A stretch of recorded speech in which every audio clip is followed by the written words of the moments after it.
কোরআনের দলিল ছাড়া আমরা আশারিয়া গপ্প দিয়া বক্তৃতা করি না। অমুক হুজুর কেবলা এক গ্লাস পানিতে ফু দিল আর আগুন জ্বলে উঠলো, গ্লাসটা ফাটে গেল, বলেন সুবহানাল্লাহ। সুবহানাল্লাহ কিন্তু কয়ে ফেলাইছেন আপনারা। আমরা এগুলো করি না। মক্কা শরীফে কুত্তা, এইখান থেকে আমার হুজুর ফু দিলেন, ধমক দিলেন, কুত্তা দৌড় দিয়ে জেদ্দা চলে গেল। এইসব বাজে গপ্প আমরা করি না। বড় পীর সাহেব নদীর কিনারা দিয়ে যাচ্ছেন, দেখছেন এক বুড়ি কান্দে। তুমি কান্দো কেন? বুড়ি বলছে 20 বছর আগে এই নদী দিয়ে বরযাত্রী, আমার ছেলে নতুন বিয়ে করে যাচ্ছিল, তুফানের মধ্যে পড়ে আমার ছেলে আর নববধূ বরযাত্রী পানির মধ্যে ডুবে গেছে। আজ থেকে 20 বছর আগে, আজকের সেই দিন, তাই আমি কাঁদতেছি। বড় পীর সাহেবের দিলের মধ্যে খুব দয়া হলো। আহারে, বুড়ি মানুষ কান্দে তার ছেলের জন্য, বোর জন্য। তিনি নদীর দিকে অঙ্গুলি নির্দেশ করলো। 20 বছরের মরে যাওয়া সেই বরযাত্রী আবার জীবিত হয়ে ফিরে এলো। এইসব বক্তৃতা আমরা করি না। আমরা বড় পীর সাহেবকে সম্মান করি, আমরা বড় পীর সাহেবকে মর্যাদা দেই। তিনি আওলাদে রাসূল, তিনি সৈয়দ, তিনি ইমাম হাসান রাদিয়াল্লাহু তাআলা আনহুর অষ্টম পুরুষ, তিনি বিশাল আলেম, বড় আলেম, মাহবুবে সুবহানী শেখ মহিউদ্দিন আব্দুল কাদের জিলানী রাহমাতুল্লাহ আলাইহি। তাকে আমার মাথা দিয়ে সম্মান করি, কলিজা দিয়ে সম্মান করি, কিন্তু তার ব্যাপারে এইসব বাজে কথা আমরা বলি না। তার ব্যাপারে বলা হয় মায়ের পেটের ভেতর থেকে 18 পারা কোরআন শরীফ মুখস্থ করে এসেছেন। এবং তার মায়ের উপর এক ভিক্ষুক যখন আক্রমণ করতে এলো, তার সতীত্ব নষ্ট করতে এলো, তিনি তখন তার মায়ের পেট থেকে বাঘ হয়ে এসে সেই ফকিরের ঘাড় ভাঙ্গা খাইয়ে ফেলাইল। এইসব বাজে আশারিয়া গপ্প আমরা বলি। আমরা কথা বলি কোরআন থেকে, চেষ্টা করি সেই কথা বলি যেটা আমার আল্লাহ বলেছেন, সেই কথা বলি যেটা আমার রাসূল বলেছেন। তাই অনেকের ভালো লাগে না, তাই অনেকের ব্যবসায় ভাটা পড়ে, তাই অনেকের তদবিরে ভাটা পড়ে, তাই অনেকের হাদিয়ায় ভাটা পড়ে। সেই জন্য আমরা তাদের জাত খুব দুশ্মন। ভাই সব এটি হচ্ছে কোরআন। আল্লাহ তাআলা বলছেন, শোনো, প্রকৃতির জন্য আমি আইন তৈরি করেছি। কি সেটা? আফাগায়রা দীনিল্লাহি ইয়াবগুন ওয়া লাহু আসলামা মান ফিস সামাওয়াতি ওয়াল আরদি তাওআন ওয়া কারহা। তোমরা কি আমার দেওয়া জীবন ব্যবস্থাকে ছেড়ে দিয়ে মানুষের তৈরি করা কোন আইন তালাশ করো?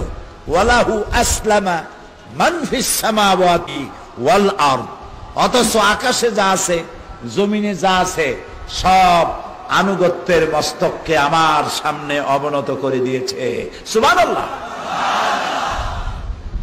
অত বড় বিশাল সূর্যটি কার আইন মানে? জোরে বলেন, আল্লাহর আইন মানে। এখন সূর্য কোথায়? আমেরিকায়। আমেরিকায় চলে গেছে। বাংলাদেশে সূর্য এখন উঠতে পারবে না। রাতকে দিন অতিক্রম করবে না, দিনকে রাত অতিক্রম করবে না। নির্দেশ কার? লাশ-শামসু ইয়ানবাগী লাহা আন তুদরিকাল কমারা ওয়ালাল লাইলু সাবিকুন নাহার ওয়া কুল্লুন ফি ফালাকিন ইয়াসবাহুন। চন্দ্র সূর্যকে ধরতে পারবে না, সূর্য চন্দ্রের গায়ে আঘাত লাগবে না। দিন রাতকে অতিক্রম করবে না, রাত দিনকে অতিক্রম করবে না। সব ঘুরছে, কিন্তু কোনো অ্যাক্সিডেন্ট হবে না। সুবহানাল্লাহ কই ইচ্ছে করে না? আপনার এই রাজশাহীতে ট্রাফিক পুলিশ আছে? আছে। রাজশাহী ট্রেন স্টেশনে সিগন্যাল লাইট অথবা সিগন্যাল আছে? এত সিগন্যাল লাইট, এত ট্রাফিক পুলিশ থাকা সত্ত্বেও অ্যাক্সিডেন্ট হয় নাকি হয় না? হয় কি না? হয়। এবার আকাশের দিকে তাকিয়ে দেখুন তো, কোন ট্রাফিক পুলিশ আছে নাকি? কোন সিগন্যাল লাইট আছে নাকি? তারায় তারায় গুতাগুতি হয়েছে কোনোদিন? চাঁদে আর সূর্যে গুতা লাগছে কোনোদিন? এরকম খবর কি কোনোদিন প্রকাশিত হয়েছে যে চাঁদ উঠতে গেছে আর সূর্য ডুবতে গেছে? এরকম একটি অসতর্ক মুহূর্তে চাঁদের সাথে সূর্যের গুতা লাগিয়া চাঁদ খানিকটা ক্ষতিগ্রস্ত হয়েছে। চাঁদ এখন ওয়েস্ট জার্মানিতে রিপেয়ার হওয়ার জন্য গেছে। অন্তত 2 মাসের মধ্যে বাংলাদেশে চাঁদের আলো আর পাওয়া যাবে না, এমন সংবাদ কোন মিডিয়া প্রকাশ করেছে? করবে কোনদিন? করবে না। কারণ আইন মানে কার? আইন মানতে বাধ্য। এই তো বুঝে ফেলেছেন, বাস, আইন মানতে বাধ্য। এই রাজশাহী, চাঁপাইনবাবগঞ্জ আমের এলাকা, লিচুর এলাকা। এক পাশে আম গাছ, তার পাশে কাঁঠাল গাছ, আবার তার পাশে তেঁতুল গাছ। একই মাটির রস খেয়ে বড় হতেছে, একই চন্দ্র সূর্যর আলো পেতেছে, একই বৃষ্টির পানি পাইতেছে। ফলের স্বাদ ভিন্ন রকম। আম গাছে তাল হলো না, বেল গাছে সুপারি হলো না, খেজুর গাছে কাঁঠাল হলো না। কার আইন মানলো? কোরআনে কারিমে রব্বুল আলামিন বলেন, ওয়ালান তাজিদা লিসুন্নাতিল্লাহি তাবদীলা। আমার আইনের ভিতরে, আমার প্রকৃতির আইনের ভিতরে কোনো পরিবর্তন তোমরা দেখতে পাবে না। বাঁশ গাছ আর আখ গাছ। আখ বলে না আখ, যা মাড়াই করে চিনি হয়। বাঁশ আর আখ পাশাপাশি। আখ চাবাইলে কেমন লাগে? মিষ্টি লাগে। বাঁশ চাবাই দেখেন তো, ঠোঁট আর দাঁত আর জিহ্বা শুদ্ধ শেষ, ঠিক কিনা?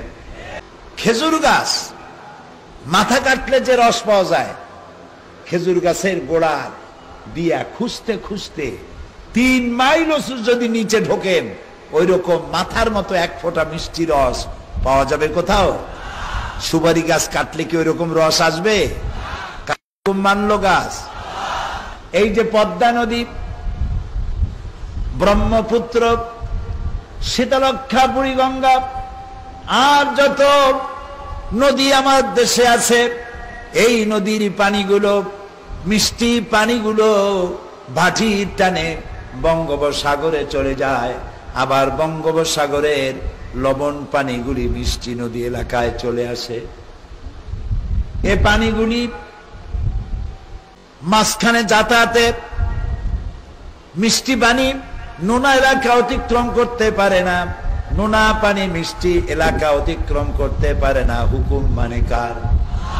মারাজাল বাহরাইনি ইয়ালতাকিয়ান বাইনাহুমা বারযাখুন লা ইয়াবগিয়ান। সমান্তরালে নদী সমুদ্র প্রবাহিত হচ্ছে, কোন পার্টিশন নাই, হিজাব নাই, পর্দা নাই, অথচ তার আল্লাহর নির্ধারিত এরিয়া, বর্ডার ক্রস করার ক্ষমতা কারো নাই।